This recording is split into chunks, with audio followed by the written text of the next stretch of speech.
ತಿರುಚಿಟ್ರಮ್ಮ ಗುರುದೇವ, ಈ ಭಾರತ ಮಣ್ಣಲ್ಲಿ ಸಾಧು ಸಂತರು, ನಾಗ ಸಾಧುಗಳು, ಮಠಾಧೀಶರು ಎಲ್ಲರೂ ಜ್ಞಾನೋಪದೇಶ ಮಾಡಿ ಹೋಗಿದ್ದಾರೆ, ಈಗಲೂ ಮಾಡ್ತಾ ಇದ್ದಾರೆ. ನಿಮ್ಮಲ್ಲಿ ಒಂದು ವಿಷಯ ನಾನು ನೋಡೋದು ಅಂದರೆ, ನೀವು ಸತ್ಯನ ತೋರಿಸ್ಬೇಕು ಅಂತ ತೋರಿಸ್ತಿದ್ದೀರಾ. ಅಂದರೆ ಕೈಯಲ್ಲಿ ಸಿಗರೇಟ್ ಯಾರು ಏನಂತಾರೋ ಗೊತ್ತಿಲ್ಲ, ಆ ಕೈಯಲ್ಲಿ ಸಿಗರೇಟ್ ಇದ್ರೂ ಹಾಗೇ ಪ್ರಪಂಚಕ್ಕೆ ತೋರಿಸು ಅಂತ ಹೇಳ್ತೀರಾ. ಇದ್ರ ಬಗ್ಗೆ ನಿಮ್ಮ ಹತ್ರ ವಿಷಯ ತಿಳ್ಕೊಬೇಕು ಅಂದರೆ ಯಾಕೆ ಏನು ಅಂತ.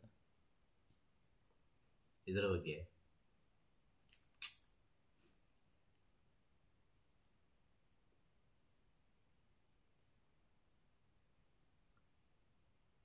ಸತ್ಯಸ್ಥಿತಿ ಅಂತ ಹೇಳೋದು ಅರ್ಥ ಆಯ್ತಾ? ಇರುವ ಸ್ಥಿತಿ ಇರುವ ಹಾಗೆ ಅಂತ ಹೇಳೋದು ಅರ್ಥ ಆಗ್ತಾ ಹೇಳೋದು. ಹೌದು, ನಾವಿರುವ ಸ್ಥಿತಿಯೇ ಹೀಗೆಯಪ್ಪ, ಇದರಲ್ಲಿ ಏನು ಡೂಪ್ಲಿಕೇಟ್ ಇಲ್ಲ. ಇದರಲ್ಲಿ ಅರ್ಥ ಆಯ್ತಾ? ನಾವಿರುವ ಸತ್ಯಸ್ಥಿತಿ ಇದು, ಇದನ್ನು ತಿಳಿಯಿರಿ. ಮೊದಲು ಈ ಸತ್ಯವನ್ನು ತಿಳಿದು ಆಮೇಲೆ ನೋಡುವ, ಇಲ್ಲಿಗೆ ಬರುವುದಾ ಬೇಡುವ, ಸ್ವೀಕಾರ ಮಾಡೋದಾ ಬೇಡುವ. ಅರ್ಥ ಆಯ್ತಾ? ಇದು ಇಲ್ಲಿಯ ಸ್ಥಿತಿ ಅಂತ ಹೇಳೋದು. ಅದೇನು ಬೇಕಾದರೆ ಆಗಲಿ. ಭಾರತ ದೇಶದಲ್ಲಿ ಅನೇಕ ರೀತಿಯ ಜ್ಞಾನಿಗಳಿದ್ದಾರೆ ಅಂತ ಹೇಳೋದು. ಅರ್ಥ ಆಯ್ತಾ? ಮಠಾಧೀಶರು, ಅರ್ಥ ಆಯ್ತಲ್ವ? ಒಳ್ಳೆ ವೇದವನ್ನು ತಿಳಿದು ಜ್ಞಾನವನ್ನು ಉಪದೇಶ ಮಾಡ್ತಾ ಇದ್ದಾರೆ. ಅದು ಕೂಡ ಸರಿ, ತಪ್ಪು ಅಂತ ಹೇಳೋದಿಲ್ಲ. ಅವರಿಗೆ ಬಂದಂಥ ಜ್ಞಾನ, ಅವರ ಗುರು ಪರಂಪರೆಯಿಂದ ಸಿಕ್ಕಿದಂಥ ಜ್ಞಾನ ನಿಧಿಯಲ್ಲಿ ಅದನ್ನು ಅವರು ಉಪದೇಶ ಮಾಡ್ತಾರೆ, ಒಳ್ಳೆಯ ರೀತಿಯಲ್ಲಿ ಉಪದೇಶ ಮಾಡ್ತಾರೆ. ಒಂದು ಸ್ಥಿತಿ. ಅದಾದ ಮೇಲೆ ಗುರು ಪರಂಪರೆಗೆ ಸಂಬಂಧಪಟ್ಟು ಬರುವ ಸ್ಥಿತಿ. ಅರ್ಥ ಆಯ್ತಾ? ಅವರವರ ಗುರು ಪರಂಪರೆಗೆ ಸಂಬಂಧಪಟ್ಟು ಬರುವ ಒಂದು ಸ್ಥಿತಿ. ಆ ಗುರುಗಳು ಎಲ್ಲಿಗೆ ಸೇರಿದವರು ಅಂತ ಇರೋದು. ಅರ್ಥ ಆಯ್ತಲ್ವ? ಎಲ್ಲದರಲ್ಲಿಯೂ ಅದ್ವೈತ ಉಂಟು, ದ್ವೈತ ಉಂಟು, ವಿಶಿಷ್ಟ ಅದ್ವೈತ ಉಂಟು. ಅರ್ಥ ಆಯ್ತಲ್ವ? ಈ ಜ್ಞಾನದ ವಿಚಾರದಲ್ಲಿ ಹೇಳೋದಾದ್ರೆ ಇದು ಅವರವರು ಕಂಡುಕೊಂಡ ಸ್ಥಿತಿ ಅಂತ ಹೇಳೋದು. ಈಗ ನಾವು ಸಿಗರೇಟ್ ಹಿಡಿದಂದ್ರೆ ಏನು ತಪ್ಪು ನಾನು ಕೇಳೋದು. ಯಾರಿಗೇನು ತೊಂದರೆ ಆಗಿದೆ? ನಾವು ಸಿಗರೇಟ್ ಹಿಡಿದು ತಪ್ಪು ಅಂತ ಆದರೆ ಯಾಕೆ ಮಾರುಕಟ್ಟೆಯಲ್ಲಿ ಉಂಟದು? ಆಗ ಎಷ್ಟೋ ಜನ ಬೇಕಾದ್ರೆ ಸಿಗರೇಟ್ ಹಿಡಿದು ಸಾಯ್ಬೋದು ಅಲ್ವಾ? ಆಲ್ರೆಡಿ ಸತ್ತು ಹೋದವರು ಸಿಗರೇಟ್ ಹಿಡಿಯೋದಕ್ಕೂ ಜೀವಂತವಾಗಿ ಸಿಗರೇಟ್ ಹಿಡಿಯೋದಕ್ಕೂ ವ್ಯತ್ಯಾಸ ಇಲ್ವ? ವ್ಯತ್ಯಾಸ ಉಂಟ ಇಲ್ವ? ಹೌದು, ಇಲ್ಲಿ ಹೇಳ್ತಾ ಉಂಟು ಸತ್ಯ ವಿಚಾರ, ಇಷ್ಟೇ ವಿಚಾರ ಅಂತೇಳಿ. ಹೀಗೆ ಇರೋದು ಸ್ಥಿತಿ. ನಮ್ಮಿಂದ ಯಾರಿಗೂ ತೊಂದರೆ ಇಲ್ಲ, ನಮ್ಮಿಂದ ಯಾರಿಗೂ ತೊಂದರೆ ಇಲ್ಲ. ನಾವು ಸತ್ಯವಂತರು ಹೇಳಲಿಕ್ಕೆ ಇಷ್ಟಪಡ್ತೇವೆ. ಯಾಕೆ ಗೊತ್ತಾ? ಈ ಕ್ಷಣ ನಮ್ಮದು ಅಂತೇಳಿ. ಮರುಕ್ಷಣದಲ್ಲಿ ನಾವು ಸತ್ತು ಹೋದರೆ ಏನು ಮಾಡೋದು? ನಾವು ಸತ್ತೋದ ನಂತರ ತಪ್ಪಾಗೆಲ್ಲ ಮಾತಾಡಬಾರ್ದು. ಜೀವಂತವಾಗಿರುವಲ್ಲೇ ಮಾತಾಡಲಿ ಅಲ್ಲ ಅಲ್ವಾ? ಜೀವಂತವಾಗಿರೋದೇ ತಪ್ಪು ಮಾತಾಡಲಿ ಅಂತ ಹೇಳೋದು ನಾನು. ಸತ್ತೋದ ನಂತರ ಯಾಕೆ ಮಾತಾಡೋದು ಅಲ್ವಾ? ಹೌದು, ಜೀವಂತವಾಗಿರೋ ಎಲ್ಲ ಗುರುಗಳನ್ನು ಹೇಳಿ ತಪ್ಪೇ ಹೇಳಿದ್ದು. ಅರ್ಥ ಆಗ್ತದ? ಎಲ್ಲ ಗುರುಗಳನ್ನು ಹೇಳಿದ್ದು ತಪ್ಪೇ ಹೇಳಿದ್ದು.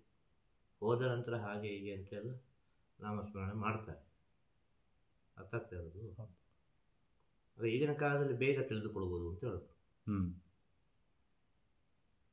ಎಲ್ಲಿ ಹೇಗೆ ಅಂತೇಳಿ, ಯಾರ್ಯಾರು ಹೇಗೆ ಅಂತೇಳಿ ಸ್ವಲ್ಪ ಸೂಕ್ಷ್ಮವಾಗಿ ಅರ್ಥ ಮಾಡಿಕೊಂಡ್ರೆ ಅರ್ಥ ಆಗ್ತದ? ಹೌದು. ನಾವು ತಪ್ಪು ಮಾಡುವವರು, ನಾವು ಕಳ್ಳರು, ನಾವು ಡೋಂಗಿಗಳು, ನಾವು ಎಂತ ಏನೆಲ್ಲ ವಿಚಾರಗಳು. ಅರ್ಥ ಆಯ್ತಲ್ಲ? ಕೆಟ್ಟ ಕೆಟ್ಟ ಕೆಟ್ಟ ಕೆಟ್ಟ ಕೆಟ್ಟ ಕೆಟ್ಟ ಶಬ್ದದಲ್ಲಿ ಅಲ್ವಾ?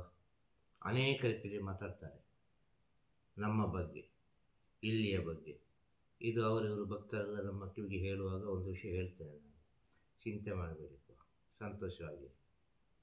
ಸತ್ಯ ಗೊತ್ತಿರೋದೇನೆಲ್ಲ ಮಾತಾಡ್ತಾರೆ, ಅದು ನಮಗೆ ಬೇಡ. ಇವತ್ತಿಗೆ ಭಾರತ ದೇಶ ಎಷ್ಟು ಕಷ್ಟಪಡಲಿಕ್ಕೆ ಕಾರಣ ಕೂಡ ಅದುವೇ ಅಂತ ಹೇಳೋದು. ಸಾಧು ಸಂತರ ಮನಸ್ಸನ್ನು ನೋಯಿಸಿದ್ದು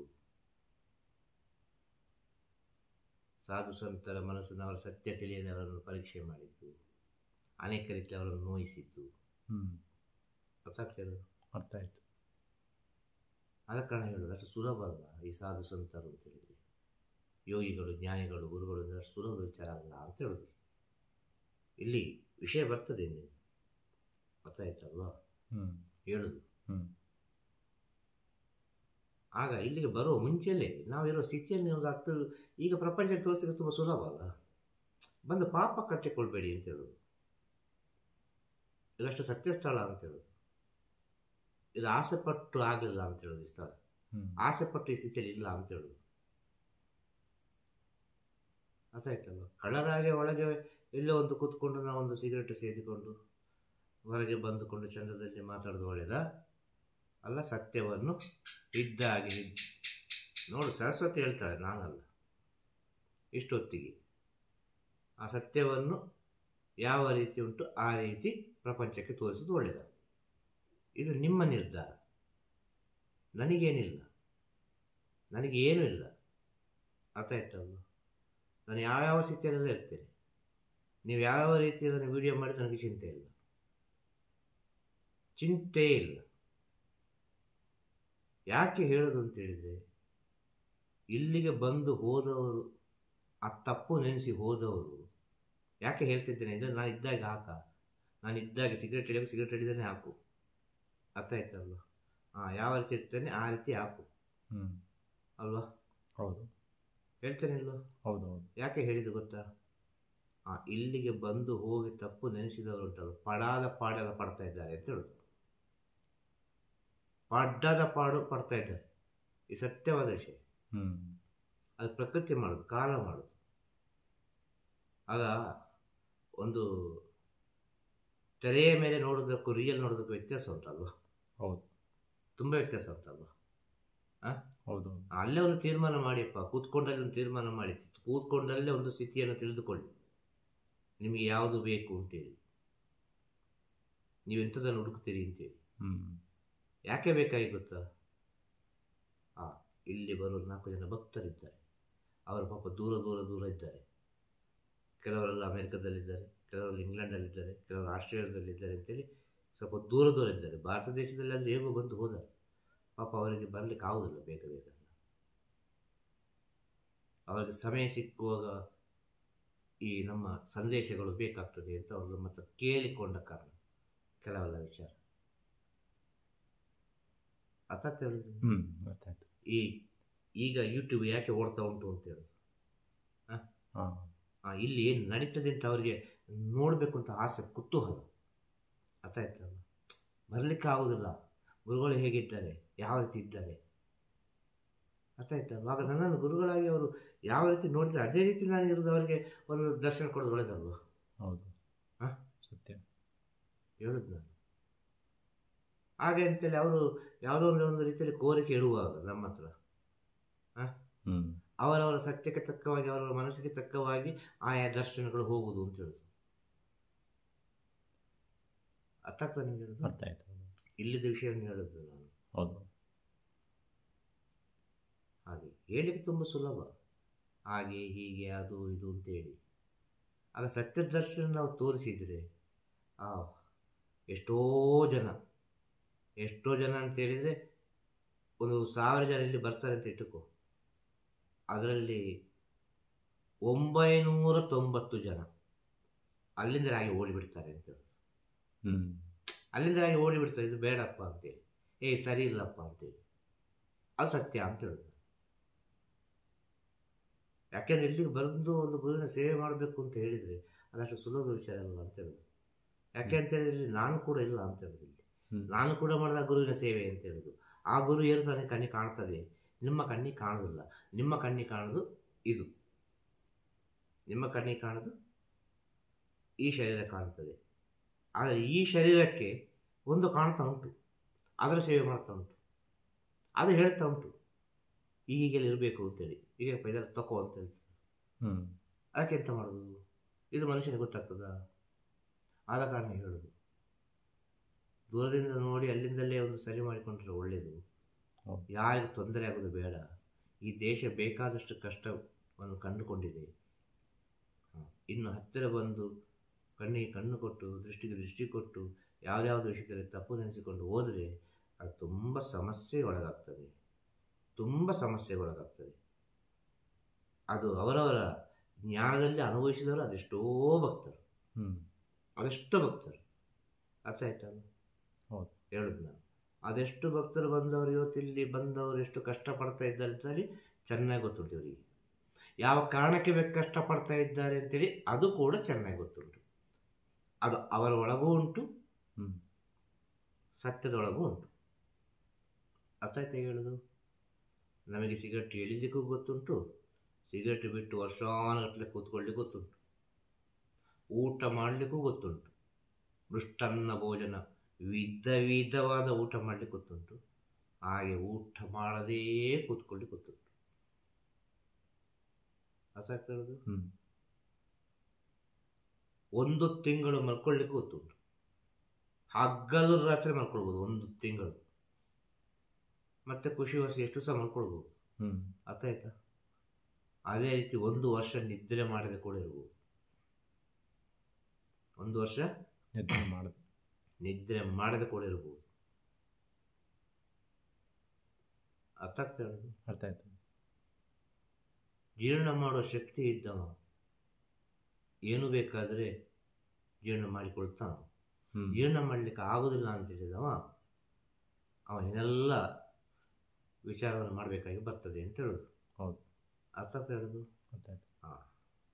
ಇನ್ನೊಂದು ವಿಚಾರ ಹೇಳೋದು ಕೇಳು. ಭಾರತ ದೇಶ ಅಂತ ಕೇಳಿ, ಈ ಭಾರತ ದೇಶ ಅಂತ ಹೇಳುವಾಗ ಈಗ ಜನವರಿಯಲ್ಲಿ ಅಂತ ಕಾಣ್ತದೆ, ನೆಕ್ಸ್ಟ್ ಜನವರಿಯಲ್ಲಿ, ಈ ಜನವರಿಯಲ್ಲಿ ಕುಂಭಮೇಳ ನಡೀತದೆ. ಅರ್ಥ ಆಯ್ತಲ್ವ? ಈ ಕುಂಭಮೇಳ ನಡೆಯುವಾಗ ಎಲ್ಲ ಸಾಧು ಸಂತರು ಬರ್ತಾರೆ, ಯೋಗಿನಿಯರು ಬರ್ತಾರೆ, ನಾಗಸಾಧುಗಳು ಬರ್ತಾರೆ, ನಾಥ ಪಂಥದವರು ಬರ್ತಾರೆ, ಅಘೋರಿಗಳು ಬರ್ತಾರೆ, ನಾಗಸಾಧುಗಳು ಬರ್ತಾರೆ, ಇನ್ನು ಅನೇಕ ರೀತಿಯ ಅವಧೂತರು ಹೋಗ್ತಾರೆ, ಅನೇಕ ರೀತಿಯ ಸಾಧುಗಳು ಹೋಗ್ತಾರೆ, ಲಕ್ಷಾಂತರ ಕೋಟ್ಯಾಂತರ ಸಾಧುಗಳು ಹೋಗ್ತಾರೆ ಅಲ್ಲಿ. ಅರ್ಥ ಆಗ್ತದ? ಹೌದು. ಕುಂಭಮೇಳಕ್ಕೆ ಹೋಗಿ ನೋಡಿ ಬಂದು ಇದಕ್ಕೊಂದು ಉತ್ತರವನ್ನು ಹೇಳಬೇಕು. ಕೇಳುವವರೆಲ್ಲ ಕೇಳ್ತಾರಲ್ಲ, ಇದು ಸರಿಯಾ, ಇದು ಸರಿಯಾ, ಹೀಗಿರೋದು ಸರಿಯಾ, ಹಾಗಿರೋದು ಸರಿಯಾ ಅಂತೇಳಿ ಅಲ್ವಾ? ಹೌದು. ಇದು ಸರಿ ಇಲ್ಲ, ಡೋಂಗಿಗಳು, ಕಳ್ಳರು ಅಲ್ವಾ? ಹೌದು. ಯಾವ್ಯಾವ ರೀತಿಯೆಲ್ಲ ಮಾತಾಡ್ತಾರಲ್ವಾ, ಯಾರ್ಯಾರಿಗೆ ಹುಟ್ಟಿದವರು ಅಂತೇಳಿ ಮಾತಾಡ್ತಾರಲ್ವಾ? ಹೌದು. ಹೇಳಿದ ಮಾತೆಲ್ಲ ಸತ್ಯಕ್ಕೆ ಹೋಗಿ ಸೇರಲಿ. ಇಂಥವರು ಒಂದು ಸಲ ಕುಂಭಮೇಳಕ್ಕೆ ಹೋಗಿ ಬರಬೇಕು ಅಂತ ಹೇಳೋದು ನಾವು. ಅರ್ಥ ಆಯ್ತಾ? ಈ ಕುಂಭಮೇಳಕ್ಕೆ ಹೋಗಿ ಬಂದು ಅಲ್ಲಿ ಸಾಧುಗಳು ಸಂತರಲ್ಲಿ ಯಾವ ರೀತಿ ಇದ್ದಾರೆ ಅಂತ ನೋಡಿ ಬಂದು ಅವರ ಜೊತೆ ಸ್ವಲ್ಪ ಸಮಯ ಇದ್ದು ನೋಡಿ ಬರಬೇಕು. ಅರ್ಥ ಆಯ್ತಾ? ಬೆತ್ತಲೆಯಾಗಿ ಸಾಧುಗಳು ಇರ್ತಾರೆ, ನಾಗ ಸಾಧುಗಳು ವಸ್ತ್ರವನ್ನೇ ಹಾಕೋದಿಲ್ಲ. ಅರ್ಥ ಆಯ್ತಲ್ವ? ಇನ್ನೊಂದು ಯೋಗಿನಿ ಇರ್ತಾರೆ, ಒಂದೇ ವಸ್ತ್ರವನ್ನು ತಲೆಯಿಂದ ಫುಲ್ಲು ಇದಕ್ಕೆ ಕಟ್ಟಿಕೊಂಡು ಯೋಗಿನಿ ಇರ್ತಾರೆ, ಅದು ಒಳಗೆ ಏನು ಹಾಕಿರೋದಿಲ್ಲ ಅವರು. ಅರ್ಥ ಆಯ್ತಲ್ವ? ಒಳಗಡೆ ಯಾವುದೇ ರೀತಿಯ ಇದಿಲ್ಲ, ಒಂದೇ ಒಂದು ವಸ್ತ್ರ. ಸ್ನಾನ ಎಲ್ಲ ಮಾಡುವವರು ಪಬ್ಲಿಕ್ಕಲ್ಲಿ ಸ್ನಾನ ಮಾಡ್ತಾರೆ. ಅರ್ಥ ಆಯ್ತಲ್ವ? ಇನ್ನು ಅನೇಕ ರೀತಿಯಲ್ಲಿ ಅಘೋರಿಗಳವರು ಬರ್ತಾರೆ, ಅಘೋರಿಗಳು, ಅದರಲ್ಲಿ ಕೆಲವು ಪಂಗಡಗಳುಂಟು ಬೇರೆ ಬೇರೆ. ಅರ್ಥ ಆಯ್ತಲ್ವ? ಒಬ್ಬೊಬ್ಬರು ಒಂದೊಂದು ರೀತಿ ಇರ್ತಾರೆ ಸಾಧುಗಳು. ಅರ್ಥ ಆಗ್ತಾ ಇರೋದು? ಹೌದು.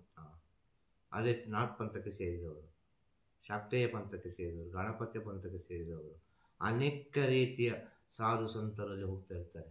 ಒಂದೊಂದು ಸಾಧು ಸಂತರನ್ನು ನೋಡಿದರೆ ಅವರ ಸ್ಥಿತಿಗಳು, ವೇಷಭೂಷಣಗಳು ಬೇರೆ ಬೇರೆ ಬೇರೆ ಬೇರೆ ಬೇರೆ ಇರ್ತದೆ. ಎಲ್ಲ ಸಾಧು ಸಂತರನ್ನು ನೋಡಿದ್ರೆ ಒಂದು ಚಿಲಿಮೆ ಎಳಿತಾನೆ ಇರ್ತಾರೆ ಸಾಧು ಸಂತರು. ಚಿಲಿಮೆ ಎಳೆದೇ ಬೇರೆ ವಿಚಾರ ಇಲ್ಲ ಅಲ್ಲಿ. ಅರ್ಥ ಆಯ್ತಲ್ಲ? ಕೆಲಸ ಚಿಲಿಮೆ ಇರ್ತದೆ, ಕೆಲಸ ಸಿಗರೇಟ್ ಇರ್ತದೆ, ಕೆಲಸ ಡ್ರಿಂಕ್ಸ್ ಇರ್ತದೆ, ಇನ್ನು ಕೆಲವರು ಮಾಂಸಾಹಾರ ಊಟ ಮಾಡುವವರು ಇರ್ತಾರೆ. ಅನೇಕ ರೀತಿಯ ವಿಚಾರಗಳಲ್ಲಿ ಸಾಧು ಸಂತರ ವಿಚಾರಗಳುಂಟು. ಇವತ್ತಿನ ಪ್ರೆಸೆಂಟ್ ವಿಷಯ ಮಾತಾಡೋದು, ಇದಕ್ಕೆ ಪುರಾಣ ಎಲ್ಲ ಹೇಳಿ ಪ್ರಯೋಜನ ಇಲ್ಲ ಅಂತ ಹೇಳೋದು ನಾನು. ಏನು ನಡೀತಾ ಉಂಟು ಲೈವ್ ಆಗಿ ಹೇಳುವಂಥ ವಿಚಾರ. ಅರ್ಥ ಆಗ್ತದ? ಅರ್ಥ ಆಯ್ತು. ಅಲ್ಲಿ ಹೋಗಿ ಇವರು ಏನಾದರೂ ಒಬ್ಬರು ಈ ರೀತಿಯೆಲ್ಲ ತಪ್ಪಾಗೆಲ್ಲ ಮಾತಾಡಿದರೆ ಏನಾಗ್ಬೋದು? ಈ ರೀತಿಯೆಲ್ಲ ಮಾತಾಡ್ತಾರಲ್ವ, ಈ ಸಾಧು ಸಂತರಿಗೆಲ್ಲ ಮಾತಾಡ್ತಾರಲ್ವ, ಅನೇಕ ರೀತಿ ತಪ್ಪೆಲ್ಲ ಮಾತಾಡ್ತಾರೆ. ಇವ್ರು ಅಲ್ಲಿ ಹೋಗಿ ಪಬ್ಲಿಕ್ಕಲ್ಲಿ ಮಾತಾಡಬೇಕು ಒಂದು ಮೈಕ್ ಹಿಡ್ಕೊಂಡು. ಅರ್ಥ ಆಗ್ತದ? ಅರ್ಥ ಆಯ್ತು. ಮೈಕ್ ಹಿಡ್ಕೊಂಡು ಇವರು ಹೇಳಬೇಕು, ಈ ಸಾಧು ಸಂತರು ಸರಿ ಇಲ್ಲ, ಸಾಧು ಸಂತರು ಸಿಗರೇಟ್ ಹಿಡಿಯೋದು ಸರಿ ಇಲ್ಲ, ಸಾಧು ಸಂತರು ಕುಡಿಯೋದು ಸರಿ ಇಲ್ಲ, ಸಾಧು ಸಂತರು ಹಾಗೆ ಮಾಡೋದು ಸರಿ ಇಲ್ಲ, ಹೀಗೆ ಮಾಡೋದು ಸರಿ ಇಲ್ಲ ಅಂತೇಳಿ ಇವರು ಓಪನ್ ಆಗಿ ಅಲ್ಲಿ ಹೋಗಿ ಹೇಳಬೇಕು. ಇಲ್ಲಿ ಕುಂಭಮೇಳದಲ್ಲಿ ಬರುವಾಗ ಒಂದು ಹೊರಗೆ ಬಂದರೆ ಅವ ಜ್ಞಾನಿಯಾಗಿ ಬಂದಾನು.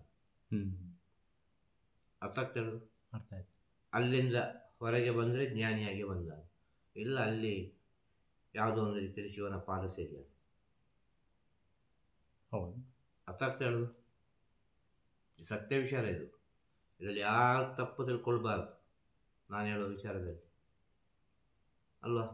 ಆಗ ಒಂದು ನಾಗರಿಕತೆ ಅಂತ ಹೇಳಿದರೆ ಬೆತ್ತಲೆಯಾಗಿ ಬರ್ಬೋದಾ? ಬೆತ್ತಲೆಯಾಗಿ ನಾಗಸಾಧು ಬರ್ಬೋದಾ?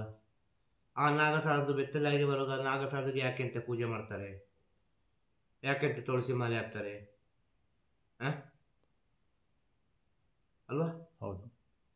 ಇನ್ನು ಅನೇಕ ಜನರು ಮನೆಗೆ ಕರ್ಕೊಂಡು ಬರ್ತಾರೆ, ನಾಗಸಾಧುಗಳು ಮನೆಗೆ ಬಂದರೆ ಒಳ್ಳೆಯದು ಅಂತೇಳಿ, ಅಲ್ವಾ? ಹೌದು. ನಾಗಸಾಧುಗಳು ಮನೆಗೆ ಬಂದರೆ ಅವ್ರ ಮನೆಗೆ ಬಂದು ಕೂತ್ಕೊಂಡ್ರೆ ಏನೋ ಒಂದು ಮನೆಯದು ಕಷ್ಟಗಳು ದೂರ ಆಗ್ತದೆ ಎಂಬ ಸತ್ಯವನ್ನು ಕೆಲವರು ಅರ್ಥ ಮಾಡಿಕೊಂಡಿದ್ದಾರೆ. ಕಾರಣ ಏನಂದರೆ, ಒಂದು ಮನೆಯ ಒಳಗೆ ಮನೆಗೆ ಯಾವುದಾದ್ರು ಲೋಪದೋಷಗಳಿದ್ದರೆ ಒಬ್ಬ ಬೆತ್ತಲೆಯಾಗಿ ಮನೆ ಒಳಗೆ ಓಡಾಡಿ ಅವ ಹೊರಗೆ ಹೋಗುವಾಗ ಅವ ಹಾಗೆ ಹೋಗ್ಬೇಕು, ವಸ್ತ್ರವೇ ಹಾಕಬಾರ್ದು ಅವ. ಅವನೊಟ್ಟಿಗೆ ಕೆಲವೆಲ್ಲ ಮನೆಯ ನೆಗೆಟಿವ್ಸ್, ಮನೆಯ ಕೆಲವೆಲ್ಲ ವಿಚಾರಗಳಲ್ಲಿದ್ದರೆ ಅದು ಹಾಗೆ ಹೊರಗೆ ಹೋಗ್ತದೆ ಅಂತೇಳಿ ಅರ್ಥ. ಇದೆಲ್ಲ ತುಂಬ ಸೂಕ್ಷ್ಮ ಉಂಟಪ್ಪ, ಇದೆಲ್ಲ ಮಾತಾಡ್ಲಿಕ್ಕೆ ಹೋದರೆ ಅಜ್ಞಾನಿಗಳಿಗೆಲ್ಲ ಅರ್ಥ ಆಗುದಿಲ್ಲ. ಅರ್ಥ ಆಗ್ತಾ ಹೇಳೋದು? ಆದರೂ ನೀನೊಂದು ಕೇಳಿದ್ದಿ, ಈ ಕ್ಷಣ ನಮ್ಮದಂತ ಒಂದು ವಿಷಯ ಹೇಳ್ಬೇಕಾಗ್ತದೆ, ಏನೋ ಒಂದು. ಅರ್ಥ ಆಯ್ತಾ? ಹೇಳಿದ್ ನಾನು. ಇನ್ನೊಂದು ಅನೇಕ ರೀತಿ ತಪ್ಪು ಮಾತಾಡುವಾಗ ಅನೇಕ ರೀತಿಯ ಭಕ್ತರ ಮನಸ್ಸು ನೊಂದು ಹೋಗ್ತದೆ ನೋಡು. ಆ ಸರಿಯಾದ ಸ್ಥಿತಿಯಲ್ಲಿ ಇಲ್ಲಿ ಬಂದು ಅನ್ನದಾನ, ವಸ್ತ್ರದಾನ, ಗೋದಾನ ಬಂದವರಿಗೆಲ್ಲ ವ್ಯವಸ್ಥೆ ಎಲ್ಲ ಮಾಡುವ ಭಕ್ತರಿಗೆಲ್ಲ ಒಂದು ಮನಸ್ಸು ನೊಂದು ಹೋಗ್ತದಲ್ಲ. ಇನ್ನು ದೂರ ದೇಶದಲ್ಲಿ ನೋಡುವ ಕೆಲವು ಭಕ್ತರುಗಳಿಗೆ ನೊಂದು ಹೋಗ್ತದಲ್ಲ, ಈ ಭಕ್ತರುಗಳ ಮನಸ್ಸು ನೊಂದು ಹೋಗ್ತದಲ್ವ. ಯಾವ ರೀತಿ ನೊಂದು ಹೋಗ್ತದೆ ಗೊತ್ತುಂಟಾ ಹೇಳುದು ನಾನು? ಯಾವ ರೀತಿ ನೊಂದು ಹೋಗ್ತದೆ ಅದನ್ನು ಊಹೆ ಮಾಡಲಿಕ್ಕೆ ಸಾಧ್ಯ ಅಲ್ಲ. ಆ ಭಕ್ತರ ಮನಸ್ಸು ನೊಂದು ಹೋದದುಂಟಲ್ವ, ಆ ತಪ್ಪಾಗಿ ಮಾತಾಡ್ತಾರಲ್ವ, ಅವರ ಜೀವನದಲ್ಲಿ ಏನು ಆಗ್ತದೆ ಅಂತ ಹೇಳಲಿಕ್ಕೆ ಸಾಧ್ಯನೇ ಇಲ್ಲ. ಅವರ ಜೀವನದಲ್ಲಿ ಏನಾಗ್ತದೆ ಅಂತ ಹೇಳಿ. ಅರ್ಥ ಆಗ್ತಾ ಇರೋದು? ಇದೆಲ್ಲ ಪ್ರಕೃತಿ ನಿಯಮ. ಹಾಗಾದರೆ ಆ ಕುಂಭಮೇಳವನ್ನು ಏನು ಹೇಳಿದ್ದಾರೆ? ಭಾರತ ದೇಶದ ಒಂದು ಧಾರ್ಮಿಕ ಸಭೆ ಕುಂಭಮೇಳ ಅಲ್ವಾ? ನೋಡು, ಸರಸ್ವತಿ ಮಾತಾಡ್ತಾ ಇದ್ದಾರೆ. ಆಗ ಅವರು ಧರ್ಮವನ್ನು ಕೆಡಿಸುವುದಂತೆ ಇಲ್ಲ ಅಲ್ಲ, ಅವರು ಧರ್ಮವನ್ನು ಕೆಡಿಸಿದರೆ ಭಾರತ ದೇಶ ಪರ್ಮಿಷನ್ ಕೊಡ್ತಿತ್ತ ಕುಂಭಮೇಳಕ್ಕೆ? ಭಾರತ ದೇಶ ಅಲ್ಲಿ ಕಾಶಿ, ಹರಿದ್ವಾರ ಆ ಕಡೆ ಎಲ್ಲ ಇರುವ ಸಾಧು ಸಂತರುಗಳಿಗೆಲ್ಲ ಎಂತೆಂಥ ವ್ಯವಸ್ಥೆ ಮಾಡಿಕೊಟ್ಟಿದೆ ದೇಶ. ಹೌದು. ಎಷ್ಟು ಕಾವಲು ಕೊಟ್ಟಿದೆ. ಹೌದು. ಟ್ರೈನಲ್ಲಿ ಹೋಗುವವರಿಗೆ ಟ್ರೈನಲ್ಲಿ ಟಿಕೆಟ್ ಫ್ರೀ. ಎಲ್ಲರೂ ಊಟ ಮಾಡಬೇಕು ಅಂತ ಹೇಳಿದ್ರೆ ಒಂದು ಹೋಟೆಲಲ್ಲಿ ಅಲ್ಲಿಂದ ಸಾಧುಗಳು ಬಂದು ಸಂತರುಗಳು ಬಂದರು ಅಂತ ಹೇಳಿದ್ರೆ ಅವ್ರಿಗೊಂದು ಊಟ ಕೊಟ್ಟೇ ಆಗಬೇಕು. ಹೌದು. ಅಲ್ಲ, ಎಷ್ಟು ವಿಚಾರಗಳು ಉಂಟು ಈ ಸರ್ಕಾರದಿಂದ ಸಾಧು ಸಂತರಿಗೆ ಒಂದು ಸೌಲಭ್ಯಗಳು ಅಂತ ಹೇಳುದು ನಾನು. ಹೌದು. ಅಷ್ಟು ಪ್ರೀತಿಯಿಂದ ನೋಡಿಕೊಳ್ತಾರೆ ಅಂತ ಹೇಳುದು. ಕಾರಣ ಏನು ಗೊತ್ತುಂಟ? ಅದು ಉತ್ತರ ಭಾರತ, ಇದು ದಕ್ಷಿಣ ಭಾರತ. ಅರ್ಥ ಆಗ್ತಾ ಹೇಳುದು? ಅರ್ಥ ಆಯ್ತು. ಅದು ಉತ್ತರ ಭಾರತ, ಇದು ದಕ್ಷಿಣ ಭಾರತ ಹೇಳುದು ನಾನು. ಮಾತಾಡುವಾಗ ಹಾಗೆ ಹೇಳ್ತಾರೆ, ಇಲ್ಲಿ ಎಂಥದ್ದು ವೇದಗಳಿಗೆ ಪ್ರಾಧಾನ್ಯತೆ ಜಾಸ್ತಿ ಅಂತೇಳಿ. ಅರ್ಥ ಆಯ್ತಲ್ಲ? ಪೂಜೆ ಪುನಸ್ಕಾರ ವೈದಿಕ ಪದ್ಧತಿಗಳಿಗೆ ಇಲ್ಲಿ ಗೌರವ ಜಾಸ್ತಿ ಹೇಳ್ತಾರಲ್ಲ. ಹೌದು. ಉತ್ತರ ಭಾರತದಲ್ಲಿ ಯಾರು ಬೇಕಾದರೂ ಪೂಜೆ ಮಾಡ್ಬೋದು, ಹೇಗೆ ಬೇಕಾದ್ರೂ ಇರ್ಬೋದು, ಯಾವ ಸ್ಥಿತಿಯಲ್ಲಿ ಇರ್ಬೋದು ಅಂತೇಳಿ ಉತ್ತರ ಭಾರತದಲ್ಲಿ ಹೇಳಿದ್ದಾರೆ. ಎಲ್ಲ ದೇವಸ್ಥಾನ, ಕೆಲವು ದೇವಸ್ಥಾನದಲ್ಲಿದೆ ಪ್ರಸಿದ್ಧ ದೇವಸ್ಥಾನಗಳೆಲ್ಲ. ಅರ್ಥ ಆಯ್ತಲ್ಲ ವಿಷಯ ಹೇಳೋದು? ಇಲ್ಲಿ ದೇವಸ್ಥಾನಕ್ಕೆ ಹೋದರೆ ವಿಭೂತಿ ಸಿಗ್ತದೆ, ಎಲ್ಲ ಸಿಗ್ತದೆ, ಒಳ್ಳೊಳ್ಳೆ ವಿಭೂತಿಗಳೆಲ್ಲ. ಶಬರಿಮಲೆಯಿಂದ ಅಲ್ಲಿಂದ ಇಲ್ಲಿಂದ ಎಲ್ಲ ವಿಭೂತಿ ತರ್ತಾರೆ. ಸುಬ್ರಹ್ಮಣ್ಯದಿಂದ ವಿಭೂತಿ ತರ್ತಾರೆ. ಎಷ್ಟು ಪರಿಮಳ ಇರ್ತದೆ ವಿಭೂತಿ. ಹೌದು. ಹೌದು. ಒಳ್ಳೆ ಪರಿಮಳ, ಘಮ ಘಮ ಘಮ ಅಂತ ಇರ್ತದೆ ವಿಭೂತಿ ಅಲ್ವಾ. ಹೌದು. ಉಜ್ಜಯಿನಿಯಲ್ಲಿ ಮಹಾಕಾಳ ಈಶ್ವರ, ಅದು ನೋಡಿದ್ರೆ ಉತ್ತರ ಆಯಿತು. ಹೌದು. ಅರ್ಥ ಆಗ್ತಾ ಇರೋದು ನಿಮಗೆ? ಹೌದು. ಅಲ್ಲಿ ಆ ಶಿವನಿಗೆ ಅಭಿಷೇಕ ಮಾಡಬೇಕು, ಭಸ್ಮ ಅಭಿಷೇಕ ಮಾಡಬೇಕು ಅಂತ ಹೇಳಿದರೆ ಒಂದು ಶವದ ಭಸ್ಮ ಆಗಬೇಕು. ಅದೇ ಭಸ್ಮವನ್ನು ಪ್ರಸಾದವಾಗಿ ಕೊಡ್ತಾ ಇರೋದು.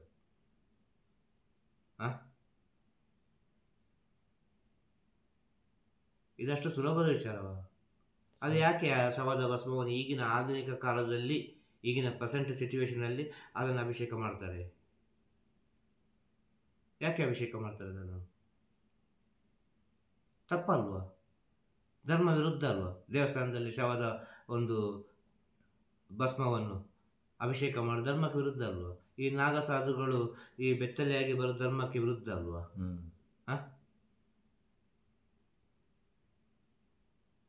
ಇನ್ನೊಂದು, ಈ ದಿಗಂಬರ ಸ್ವಾಮಿಗಳು ಅಂತ ಬರ್ತಾರೆ ಜೈನ ಪರಂಪರೆಯಲ್ಲಿ, ಅದರಲ್ಲಿ ಕೂಡ ದಿಗಂಬರ ಶ್ವೇತಾಂಬರ ಅಂತ ಇದೆ.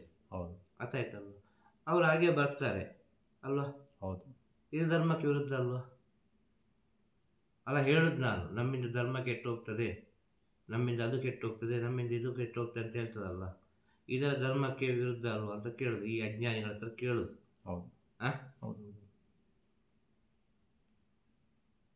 ಈ ಧರ್ಮಕ್ಕೆ ವಿರುದ್ಧ ಅಲ್ಲಪ್ಪ, ಇದು ಸತ್ಯ ಸ್ಥಿತಿ. ಅವರು ಧರ್ಮಕ್ಕೆ ವಿರುದ್ಧ ಮಾಡುವವರೇ ಅಲ್ಲ. ಸಾಧುಗಳು, ಸಂತರು, ಯೋಗಿಗಳು, ಋಷಿಮುನಿಗಳು ಎಲ್ಲರೂ ಚೆನ್ನಾಗಿರಲಿ, ಸಂತೋಷವಾಗಿರಲಿ, ಖುಷಿ ಖುಷಿಯಾಗಿರಲಿ ಅಂತೇಳಿ ಮನಪೂರ್ವಕವಾಗಿ, ಹೃದಯಪೂರ್ವಕವಾಗಿ ಆಶೀರ್ವಾದ ಮಾಡುವುದು. ಆ ಸಾಧುವನ್ನು, ಸಂತನನ್ನು ತಪ್ಪಾಗಿ ತಿಳಿದುಕೊಂಡ ಪಕ್ಷದಲ್ಲಿ ಅದು ಅವನಿಗೆ ಶಾಪವಾಗಿ ಪರಿವರ್ತನೆ ಆಗುವುದು. ಸಾಧು ಸಂತೆಯಲ್ಲಿ ಶಾಪ ಕೊಡುವುದಿಲ್ಲ. ಅದು ಯಾವ ರೀತಿ, ಯಾವ ಸಮಯದಲ್ಲಿ, ಹೇಗೆ ಎಂಬ ವಿಚಾರ ಕಾಲ ನಿರ್ಧಾರ ಮಾಡಿರ್ತದೆ. ಆ ಕಾಲದಿಂದ ತಪ್ಪಿಸ್ಲಿಕ್ಕೆ ಸಾಧ್ಯನೇ ಇಲ್ಲ ಅಂತ ಹೇಳೋದು. ಅರ್ಥ ಆಗ್ತದೆ ನಿಮಗೆ?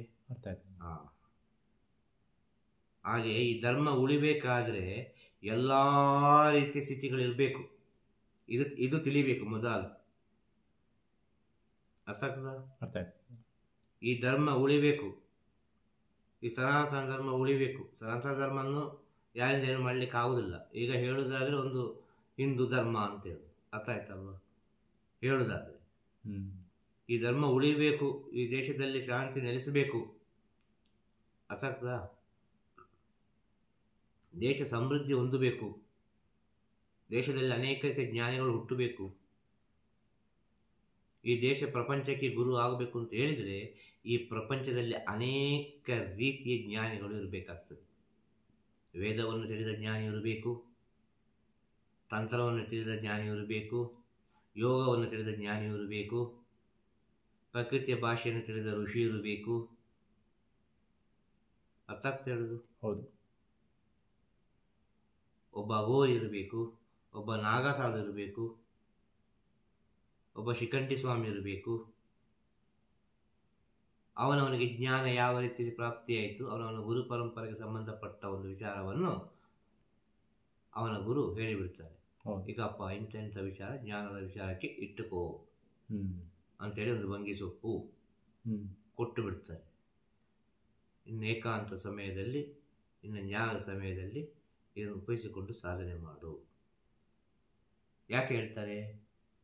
ಆ ಭಂಗಿ ಸೊಪ್ಪು ಸೇರುವುದು ಯಾಕೆ? ಜ್ಞಾನಿಗಳು, ಯೋಗಿಗಳು, ಋಷಿಮುನಿಗಳು ತನ್ನ ಒಳಗೆ ಆಸೆ ಸೃಷ್ಟಿಯಾಗೋದಕ್ಕೆ ಬೇಕಾಗಿ. ತನ್ನೊಳಗೆ ಆಸೆಯೇ ಸೃಷ್ಟಿಯಾಗಬಾರ್ದು. ಅರ್ಥ ಆಯ್ತಾ? ಅರ್ಥ ಆಯ್ತು. ಆಸೆ ಸೃಷ್ಟಿಯಾಗಬಾರ್ದು ಅಂದರೆ ಏನರ್ಥ? ವೀರ್ಯ ಉತ್ಪತ್ತಿ ಆಗಬಾರ್ದು. ಒಂದು ನಪುಂಸಕತ್ವವನ್ನು ಅವರು ಕಂಡುಕೊಳ್ತಾರೆ ತನ್ನ ಒಳಗೆಯೇ ಅವರು. ಅರ್ಥ ಆಗ್ತಾ ಇರೋದು? ಅರ್ಥ ಆಯ್ತು. ಅವರಿಗೆ ಆ ಒಂದು ಆಸೆ ಉಂಟಲ್ವ, ಕಾಮದ ಆಸೆ, ಅದು ತನ್ನಿಂತಾನಾಗಿ ಅದು ಕಡಿಮೆ ಆಗ್ತಾ ಬರ್ತದೆ. ಈ ಸತ್ಯವನ್ನು ನಮ್ಮ ಋಷಿಮುನಿಗಳು ತಿಳಿದಿದ್ದರು ಇಂದಿನ ಕಾಲದಲ್ಲಿ. ಅದೆಷ್ಟೋ ವರ್ಷಗಳ ಹಿಂದೆ ಲಕ್ಷ ಕೋಟಿ ಏನು ಬೇಕಾದ್ರೆ ಹೇಳ್ಬೋದು. ಆ ಸತ್ಯವನ್ನು ತಿಳಿದು ಅದನ್ನು ಉಪಯೋಗಿಸ್ತಾ ಬಂದರು ಸಾಧನೆ ಮಾಡುವ ಸಮಯದಲ್ಲಿ. ಹೇಳೋದು ವಿಷಯ ಇದು ಮಾತಾಡಲಿಕ್ಕೆ ಹೋದರೆ ತುಂಬ ಹೋಗ್ತದೆ ವಿಚಾರ, ಅದು ತುಂಬ ಹೋಗ್ತದೆ ವಿಚಾರ. ಹಾಗೆಯೇ ಸಾಧು ಸಂತರು ದೇಶವನ್ನು ಕೆಡಿಸುವವರಲ್ಲ. ಈಗ ಭಾರತ ದೇಶ ಅಂತೇಳಿ ಅದಕ್ಕೊಂದು ಒಳ್ಳೆ ಒಂದು ಉದಾಹರಣೆ ಕೊಡ್ತೇನೆ ನಿಮಗೆ ನಾನು. ಭಾರತ ದೇಶದ ಸಾಧು ಸಂತರುಗಳ ಬಗ್ಗೆ, ಒಂದು ಭಾರತ ದೇಶದಲ್ಲಿ ಇದ್ದವರ ಬಗ್ಗೆ ಇದು ಎಲ್ಲರಿಗೂ ಆಗ್ತದೆ. ಅರ್ಥ ಆಗ್ತದೆ ನಿಂಗೆ ಹೇಳೋದು? ಹಾಂ. ನಿನ್ನ ಹತ್ರ ನೋಟು ಉಂಟಾ? ಹೌದು.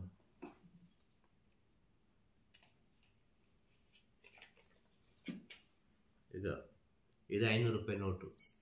ಹೌದು. ಇದು 500 ರೂಪಾಯಿ ನೋಟು. ಹಾಂ. ಇದು 500 ರೂಪಾಯಿ ನೋಟು ಅಲ್ವಾ? ಹೌದು. ಇದು ಮೈಸೂರಲ್ಲಿ ನಡೀತದಲ್ಲ? ಹೌದು. ಹಾಂ, ಹೌದು. ಕರ್ನಾಟಕದಲ್ಲಿ ನಡೀತದೆ. ಹೌದು. ಡೆಲ್ಲಿಯಲ್ಲಿ ನಡೀತದೆ. ಹೌದು ಅಲ್ವಾ? ಹೌದು. ಮಂಗಳೂರಲ್ಲಿ ನಡೀತದೆ. ಹೌದು.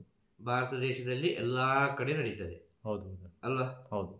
ಎಲ್ಲ ಕಡೆ ನಡೀತದಲ್ಲ ಹೌದು. ಈ ನೋಟು? ಹೌದು. ಈ ನೋಟು ಎಲ್ಲ ಕಡೆ ನಡಿಬೇಕು ಅಂತ ಆದರೆ ಈ ನೋಟಿನಲ್ಲಿ ಎಷ್ಟು ಭಾಷೆಗಳುಂಟು? ಸುಮಾರು 15 ಭಾಷೆ. ಅಲ್ಲ, ಎಷ್ಟು ಭಾಷೆಗಳುಂಟು? 15 ಇದೆ. ಅಲ್ಲ, 15 ಎಷ್ಟು ಬೇಕಾಗಿದೆ, ಎಷ್ಟು ಭಾಷೆಗಳಿದೆ. ಹಾಂ, ಬೇರೆ ಬೇರೆ ಭಾಷೆ ಇದೆ. ಭಾರತ ದೇಶದಾನೆ ಇದು. ಹೌದು ಹೌದು. ಅಲ್ವಾ? ಭಾರತೀಯ reserve bank, reserve bank of India, English. ಅರ್ಥ ಆಯ್ತಾ? ಹೇಳಿದ್ ನಿಮಗೆ. ಇದು ಎಷ್ಟು ಭಾಷೆ ಉಂಟು? ಎಲ್ಲ ಭಾಷೆ ಉಂಟು. ಎಲ್ಲ ಭಾಷೆ ಆಚಾರ ವಿಚಾರಗಳು ಬೇರೆ ಬೇರೆ ಅಲ್ಲ? ಹೌದು. ಹೌದು. ಎಲ್ಲ ಭಾಷೆಯ ಆಚಾರ ವಿಚಾರಗಳು ಬೇರೆ ಬೇರೆ ಅಲ್ಲ? ಹಾಂ. ಕರ್ನಾಟಕದ್ದು ಬೇರೆ, ತಮಿಳುನಾಡಿದ್ದು ಬೇರೆ, ಹೌದು, ಡೆಲ್ಲಿದು ಬೇರೆ, ಗುಜರಾತಿದ್ದು ಬೇರೆ, ಎಲ್ಲ ಬೇರೆ ಬೇರೆ ಅಲ್ಲ. ಈ ಭಾಷೆಯಲ್ಲ ಆಚಾರ ವಿಚಾರಗಳೆಲ್ಲ ಬೇರೆ ಬೇರೆ. ಅದೆಲ್ಲ ಆಗೋದು ಭಾರತ ದೇಶದೊಳಗೆ. ಹೌದು. ಹೌದು. ನೀನು ಏನು ತಗೊಳ್ಬೇಕಾದ್ರು ಕನ್ನಡ ಗೊತ್ತಿದ್ದವ ಹೋಗಿ ನೋಟು ಕೊಟ್ಟರೆ ನೋಟಿಗೆ ಎಷ್ಟು ಬೇಕು ಅಷ್ಟೇ ಕೊಡೋದು. ನೀನು ಏನು ಕೇಳಿದ್ರು ಅದೇ ಕೊಡೋದು. ಹಿಂದಿ ಗೊತ್ತಿದ್ದವ ಹೋಗಿ ಕೇಳಿದ್ರು ಅದೇ ಕೊಡೋದು. ಅಲ್ವಾ? ಹೌದು. ಈ ನೋಟಿನ ವಿಷಯ ಹೇಳೋದು. ಈ ನೋಟ ಈಗ ಓಡ್ತಾ ಉಂಟು, ರನ್ನಿಂಗ್ ಪ್ರೆಸೆಂಟ್ ಸಿಚುವೇಶನ್ ಹೇಳೋದು. ಅರ್ಥ ಆಯ್ತಲ್ಲ? ನಾಳೆ ಏನು ಬೇಕಾದ್ರೆ ಆಗ್ಬೋದು, ಅದು ಬೇರೆ ವಿಷಯ. ಈಗ ಪ್ರೆಸೆಂಟಿನ ಉದಾಹರಣೆ ಅಲ್ವಾ? ಈ ನೋಟು ಓಡಬೇಕು ಅಂತ ಆದರೆ ಏನೋ ಒಂದು ಅರ್ಥ ಅಂದರೆ ನೋಟು. ಗೊತ್ತಾಯ್ತಲ್ವಾ? ಈ ಜೀವನಕ್ಕೆ ಏನೋ ಒಂದು ಅರ್ಥ ಸಿಗಬೇಕು. ಅರ್ಥ ಆಗ್ತಾ ಇರೋದು ನಿಮಗೆ? ಅರ್ಥ ಆಯ್ತು. ಅವನ ಚಲಾವಣೆ ಆಗಬೇಕು. ಧರ್ಮ, ಅರ್ಥ, ಕಾಮ. ಅರ್ಥ ಆಯ್ತಲ್ವ? ಅರ್ಥದಲ್ಲಿ ಈ ನೋಟು ಕೂಡ ಒಂದು ಬಂತು ಅಂತ ಹೇಳಿ. ಆರ್ಥಿಕ ಸ್ಥಿತಿ, ಮನುಷ್ಯನ ಈ ಹಣಕಾಸಿನ ಸ್ಥಿತಿ ಕೂಡ ಈ ನೋಟಿನಲ್ಲಿ ಸೇರಿತ್ತು ಅಂತ ಹೇಳೋದು, ಈ ಅರ್ಥದಲ್ಲಿ. ಅರ್ಥ ಆಯ್ತಾ? ಅರ್ಥ ಆಯ್ತು. ಆಗ ಧರ್ಮದಿಂದ ಅರ್ಥ. ಅರ್ಥ ಆಯ್ತಲ್ವ? ಹೌದು. ತಿಳ್ಕೊಳ್ಳುವುದು, ಎಲ್ಲವನ್ನೂ ತಿಳಿದುಕೊಳ್ಳುವುದು, ಮನುಷ್ಯನ ಜೀವನವನ್ನೇ ತಿಳಿದುಕೊಳ್ಳುವುದು. ಆ ಮನುಷ್ಯನ ಜೀವನವನ್ನೇ ತಿಳಿದುಕೊಳ್ಳಬೇಕಾದ್ರೆ ಈ ನೋಟು ಅಂತ ಬಂತು ಅಂತ ಹೇಳಿದರೆ, ಈ ನೋಟಿನಲ್ಲಿ ಎಷ್ಟು ಭಾಷೆ ಉಂಟು? 18 ಭಾಷೆ, 15 ಭಾಷೆ ಎಷ್ಟು ಇದೆ ಭಾಷೆ ಅಲ್ವಾ? ಈ ಭಾಷೆ ಎಲ್ಲ ಸೇರಿದ ಈ ನೋಟು. ಹೌದು. ಹೌದು. ಅದೇ ರೀತಿ ಭಾರತ ದೇಶದಲ್ಲಿ ಎಲ್ಲ ರೀತಿಯ ಸಾಧು ಸಂತುಗಳು ಇರ್ತಾರೆ. ಅದು ಭಾರತ ದೇಶಕ್ಕೆ ಬೇಕಾದಂತೆ, ಅದು ಧರ್ಮಕ್ಕೆ ಬೇಕಾದಂತೆ. ಅರ್ಥ ಆಗ್ತದೆ? ಸುಲಭದಲ್ಲಿ ಹೇಳಿ ಮುಗಿಸಿದ್ದೀನಿ ನಾನು. ಇದು ಎಲ್ಲದಕ್ಕೂ ಆಯಿತು, ಎಲ್ಲ ಫೀಲ್ಡಿಗೆ ಆಯ್ತು. ಇದು ಆಧ್ಯಾತ್ಮಿಕಕ್ಕೆ ಮಾತ್ರ ಅಲ್ಲ. ಭಾರತ ಅಂದರೆ ಒಗ್ಗಟ್ಟು, ಭಾರತ ಅಂದರೆ ಒಂದು. ನಾನು ಬೇರೆ ನೀನು ಬೇರೆ ಅಂತೇಳಿ ಕಚ್ಚಾಡೋದು ಭಾರತ ಅಲ್ಲ. ಅರ್ಥ ಆಗ್ತಿರೋದು ನಿಮಗೆ? ಅರ್ಥ ಆಯ್ತು. ಆ ಸಾಧುಗಳು ಹಾಗೆ, ಈ ಸಾಧುಗಳು ಹೀಗೆ, ಅದು ಹಾಗೆ ಇದ್ದರು, ಇವರು ಹೀಗೆ ಇದ್ದರು, ಇದೆಲ್ಲ ಹೇಳಿಕೊಂಡು ಭಾರತ ದೇಶದಲ್ಲಿ ಪಾಪ ಕಟ್ಟಿಕೊಳ್ಬೇಡಿ. ಆಗಲಿಲ್ವ ಸುಮ್ಮನೆ ಕೂತ್ಕೊಳ್ಳಿ ಸಂತೋಷವಾಗಿ. ಇಲ್ಲ ಹೋಗೋದೇ ಬೇಡ. ಅರ್ಥ ಆಯ್ತಲ್ಲ? ಅರ್ಥ ಆಯ್ತು. ಬರೋದೇ ಬೇಡ, ಅವಶ್ಯಕತೆ ಇಲ್ಲ. ಇಲ್ಲಿ ಬರಲೇಬಾರ್ದು ಅಂತ ಹೇಳೋದು ಅಲ್ವಾ? ಹೌದು. ಹೇಳೋದು ಅರ್ಥ ಆಗ್ತದ? ಆಗ ಇರುವ ಸತ್ಯಸ್ಥಿತಿಯನ್ನು ಸತ್ಯಸ್ಥಿತಿಯಾಗಿ ತೋರಿಸೋದು ಒಳ್ಳೇದ ಅಲ್ಲ ಕಳ್ಳರಾಗಿ ತೋರಿಸೋದು ಒಳ್ಳೇದ ಅಂತ ಕೇಳೋದು ನಾನು. ಇದು ಏನು ಮಾಡಲಿಕ್ಕಾಗ್ತದೆ? ಇದು ಸ್ವಲ್ಪ ಇದರದ್ದು ಎಂತ ಹೇಳೋದು, ಇದರ ವಾಸನೆ ಎಲ್ಲ ಸ್ವಲ್ಪ ಕಾಶಿ, ಹರಿದ್ವಾರ, ಅರ್ಥ ಆಯ್ತಲ್ವ, ತಿರುವಣ್ಣಾಮಲೆ ಎಲ್ಲ ಕಾಡು ಪ್ರದೇಶಗಳು, ಸುಡುವ ಪ್ರದೇಶಗಳು. ಅರ್ಥ ಆಯ್ತಲ್ವ? ಸುಡುವುದಂದರೆ ಭಸ್ಮ ಆಗುವ ಪ್ರದೇಶಗಳು. ಇನ್ನೊಂದು ಕಾಡಿನಲ್ಲಿ ಏಕಾಂತವಾಗಿರುವ ಪ್ರದೇಶಗಳು. ತಿರುವಣ್ಣಾಮಲೆ, ಪಳನಿ ಮಲೆ, ವೆಲ್ಲಿಂಗಿರಿ ಮಲೆ, ಮರದ ಮಲೆ ಅಂತೇಳಿ 1000 ಮಲೆಗಳು. ಮಹದೇಶ್ವರ ಮಲೆ ಎಲ್ಲ ಹೇಳ್ಬೋದು. ಅದೇ ಹೇಳಿದಾರೆ ಇನ್ನೊಂದೆಲ್ಲ ಸುಡುವುದು, ಭಸ್ಮ ಮಾಡೋದು. ಅರ್ಥ ಆಯ್ತಲ್ಲ. ಕಾಳಿ ಮತ್ತು ಶಿವ ಸೇರಿದ ಸ್ಥಳ ಕಾಶಿ. ಅರ್ಥ ಆಯ್ತಲ್ಲ. ಹೌದು. ಕಾಳಿ ಮತ್ತು ಶಿವ ಇಬ್ಬರು ಒಂದಾದ ಸ್ಥಳ ಕಾಶಿ. ಅರ್ಥ ಆಯ್ತಾ ನಿಮ್ಗೆ? ಅರ್ಥ ಆಯ್ತು. ಹಾಂ, ಎರಡು ಎನರ್ಜಿ ಸೇರಿತ್ತು ಪ್ರಕೃತಿಯೊಟ್ಟಿಗೆ. ಹೌದು. ನಮ್ಮ ಒಳಗೆ ಎರಡು ಎನರ್ಜಿ, ಪ್ರತಿಯೊಬ್ಬರ ಒಳಗೆ ಎರಡು ಎನರ್ಜಿ. ಹೌದು. ಅರ್ಥ ಆಗ್ತದ? ಅರ್ಥ ಆಯ್ತು. ಪ್ರತಿಯೊಬ್ಬರ ಒಳಗೂ ಎರಡು ಎನರ್ಜಿ ಉಂಟು, ಗಂಡು ಹೆಣ್ಣು, ಗಂಡು ಹೆಣ್ಣು, ಗಂಡು ಹೆಣ್ಣು. ಆ ಗಂಡು ಹೆಣ್ಣಿನಲ್ಲೂ ಎರಡು ಎನರ್ಜಿ, ಹೊರಗೆ ನೋಡುವ ಗಂಡು ಹೆಣ್ಣು. ಅರ್ಥ ಆಯ್ತಾ? ಅರ್ಥ ಆಯ್ತು. ಹೊರಗೆ ನೋಡುವುದು ಗಂಡು ಹೆಣ್ಣು. ಆಗ ಇದು ಹೇಗೆ ಮಿಲನ ಆಗೋದು ಗೊತ್ತುಂಟ? ಈ ಎರಡು ಎನರ್ಜಿಗಳು ಇನ್ಫಿನಿಟಿಯಾಗಿ ಮಿಲನ ಆಗೋದು. ಇದಷ್ಟು ಸುಲಭ ವಿಚಾರ ಅಲ್ಲ ಇದು. ಹೌದು. ಇದು ಇಂಟು ಬರ್ದಾಗೆ ಮಿಲನ ಆಗೋದು. ಈ ಕಡೆದ ಗಂಡು ಆ ಕಡೆ ಹೆಣ್ಣಿಗೆ, ಆ ಕಡೆದ ಹೆಣ್ಣು ಈ ಕಡೆ ಗಂಡಿಗೆ ಕರೆಕ್ಟ್ ಮ್ಯಾಚ್ ಆದರೆ ಮಾತ್ರ ಅದು ಎರಡು ಒಂದಾಗೋದು. ಅರ್ಥ ಆಗ್ತಾ ಹೇಳೋದು? ಅರ್ಥ ಆಯ್ತು. ಹಾಂ, ಆ ರೀತಿಯಾಗಿ ಗುರು ಶಿಷ್ಯ ಒಂದಾಗುವಾಗ ಖಂಡಿತವಾಗಿಯೂ ಜ್ಞಾನ ಅಂದರೆ ಏನು, ಗುರು ಅಂದರೆ ಏನು, ಗುರುವಿನ ಮಹತ್ವ ಅಂದರೆ ಏನು ಅಂತೇಳಿ ಅದು ವರ್ಣನೆ ಮಾಡಲಿಕ್ಕೆ ಅಸಾಧ್ಯ. ಅವರವರು ಅನುಭವದಲ್ಲಿ ತಿಳಿದುಕೊಳ್ಬೇಕು. ನಿಜ ಸ್ಥಿತಿಯಿದ್ದ ಸಾಧುವನ್ನು ಅಷ್ಟು ಸುಲಭದಲ್ಲಿ ಅರ್ಥ ಮಾಡಿಕೊಳ್ಳಿಕ್ಕೆ ಆಗೋದಿಲ್ಲ. ಅಷ್ಟು ಸುಲಭದಲ್ಲಿ ಅರ್ಥ ಮಾಡಿಕೊಳ್ಳಿಕ್ಕೆ ಆಗೋದೇ ಇಲ್ಲ ನಿಜ ಸ್ಥಿತಿಯಲ್ಲಿರುವ ಸಾಧುವನ್ನು. ಅರ್ಥ ಆಯ್ತು. ಇದು ವೇಷಭೂಷಣ ಅಂತ ಹೇಳಿದ್ರೆ ವೇಷಭೂಷಣವೇ. ಪ್ರತಿಯೊಬ್ಬರು ವೇಷವೇ ಯಾಕಿದೆ ಪ್ರಪಂಚದಲ್ಲಿ? ಪ್ರತಿಯೊಬ್ಬನಿಗೆ ಭಗವಂತ ಒಂದು ವೇಷ ಕೊಟ್ಟಿದ್ದಾನೆ ಅಂತ ಹೇಳೋದು. ಪ್ರತಿಯೊಬ್ಬನಿಗೆ ಭಗವಂತ ಒಂದೊಂದು ವೇಷ ಕೊಟ್ಟಿದ್ದಾನೆ. ಇದನ್ನು ಸ್ವಲ್ಪ ಸೂಕ್ಷ್ಮವಾಗಿ ಅರ್ಥ ಮಾಡಿಕೊಳ್ಬೇಕು. ಇಲ್ಲಿ ಭಗವಂತ ವೇಷ ಕೊಟ್ಟದಲ್ಲದೆ ಆ ವೇಷದೊಳಗೆ ಒಂದು ವೇಷ ಆಗ್ತಾನಲ್ಲ, ಅವನಿಗೆ ವೇಷಧಾರಿ ಅಂತ ಹೆಸರು. ವೇಷದ ಒಳಗೆ ಇನ್ನೊಂದು ವೇಷ. ಭಗವಂತ ಕೊಟ್ಟ ವೇಷವನ್ನು ಹಾಕಬೇಕಿತ್ತು, ಆ ವೇಷ ಹಾಕಲಿಲ್ಲ. ಆ ಒಳಗಿನ ವೇಷ ಉಂಟಲ್ವ, ಅದು ಮನಸ್ಸು. ಆ ಮನಸ್ಸು ಇಲ್ಲ ಅಂತ ಆದರೆ, ಆತ್ಮ ಅಂತ ಆದರೆ ಅದು ಹೇಗಿರ್ತದೆ? ಉರಿತಾ ಇರ್ತದೆ, ದಗ ದಗ ದಗ ದಗ ದಗ ಉರಿತಾನೆ ಇರ್ತದೆ. ಜ್ಯೋತಿಯಾಗಿರ್ತದೆ. ಸತ್ಯ ಅಲ್ಲ? ಹೌದು. ಹಾಂ, ಅದೇ ಹೇಳೋದು. ಬಾಯಿಗೆ ಬಂದದ್ದು ಹೇಳ್ತಾರೆ, ಮಾತಾಡ್ತಾರೆ. ಸತ್ಯ ವಿಷಯವನ್ನು ತಿಳಿಬೇಕು. ಸತ್ಯ ವಿಷಯವನ್ನು ತಿಳಿದು ಅನುಭವಿಸಿ ಮತ್ತೆ ಮಾತಾಡಬೇಕು ಅಲ್ವಾ? ಈಗ ನಾವು ಹೇಳೋದು ತಪ್ಪು ಅಂತ ಆದರೆ ನಾವು ಮಾಡೋದು ತಪ್ಪು. ಈಗ ಸಾಧುಗಳು ಸಂತರುಗಳು ಸಿಗರೆಟ್ ಹಿಡಿದು ಅದು ಮಾಡೋದೆಲ್ಲ ತಪ್ಪು, ಒಪ್ಪಿಕೊಳ್ಳುವ. ಸತ್ಯ ಅಲ್ವಾ? ಹೌದು. ಹಾಂ, ಈ ಸಮಾಜ ಹೇಳೋದು ಆಗಿದ್ದಾನೆ, ಸತ್ಯ ಒಪ್ಪಿಕೊಳ್ಳುವ. ನಾವು ಹೇಳೋದು ತಪ್ಪು ಅಂತ ಆದರೆ ಇವತ್ತು ಪ್ರತಿಯೊಬ್ಬರ ಕೈಯಲ್ಲಿ ಸ್ಮಾರ್ಟ್ಫೋನ್ ಉಂಟಲ್ಲ, ಒಬ್ಬೊಬ್ಬರಲ್ಲಿ ಎರಡೆರಡು ಫೋನ್, ಒಂದೊಂದು ಸಲ ಎರಡೆರಡು ಫೋನ್. ಆಫೀಸಿಗೆ ಒಂದು ಬೇರೆ, ಪರ್ಸ್ನಲ್ಲಿಗೆ ಒಂದು ಬೇರೆ. ಇನ್ನು ಮನೆಯಲ್ಲಿ ಸಾಧಾರಣ ಕೆಲಸ ಮಾಡೋ ಹತ್ರ ಕೂಡ ಎರಡೆರಡು ಫೋನ್. ಆ ಫೋನ್ ಸರಿಯಿಲ್ಲ, ಈ ಫೋನ್ ಸರಿಯಿಲ್ಲ, ಅದು ಕ್ಯಾಮರಾ ಸರಿಯಿಲ್ಲ, ಇದು ಸರಿಯಿಲ್ಲ ಅಂತ ನಾನು ಕಣ್ಣಾರೆ ನೋಡಿದ್ದು ಎಷ್ಟೋ ಮನೆಯಲ್ಲಿ. ಅರ್ಥ ಆಯ್ತಲ್ವ?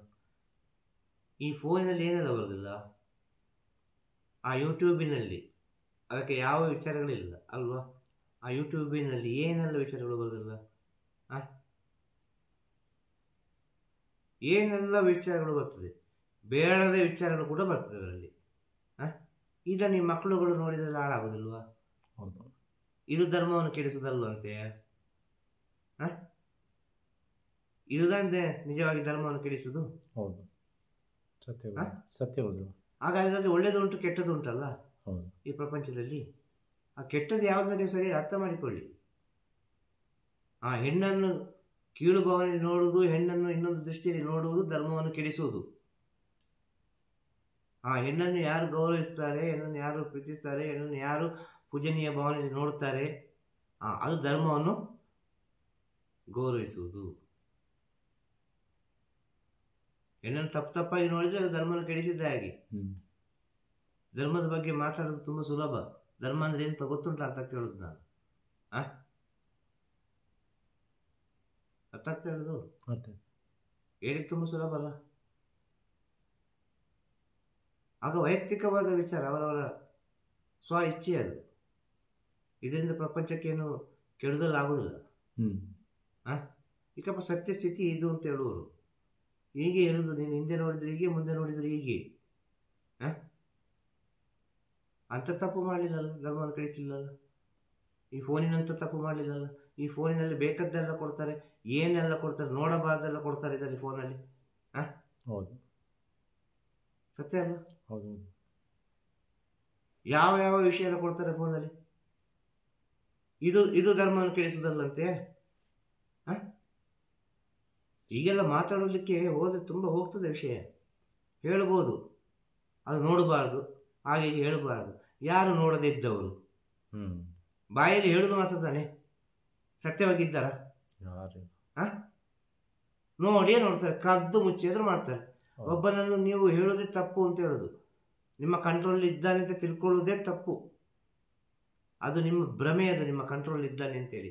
ಅವ ಮಾಡೋದು ಮಾಡಿಯೇ ಮಾಡ್ತಾ ಇರ್ತಾನೆ. ಅವ ಒಳಗಿಂದ ಒಳಗೆ ಮಾಡೋದು ಮಾಡ್ತಾನೆ ಇರ್ತಾನೆ. ಅವ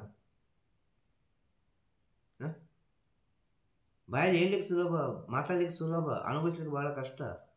ಸತ್ಯಸ್ಥಿತಿಯಲ್ಲಿ ಇದ್ದವರು ಇರುವ ಹಾಗೆ ಇರ್ತಾರೆ. ಯಾಕೆ ಯೋಗಿರಾಮ್ ಸುರತ್ಕುಮಾರ್ ಇದ್ದರು, ಮಹಾಜ್ಞಾನಿ, ಹೀಗೆ ಇದ್ದವರು.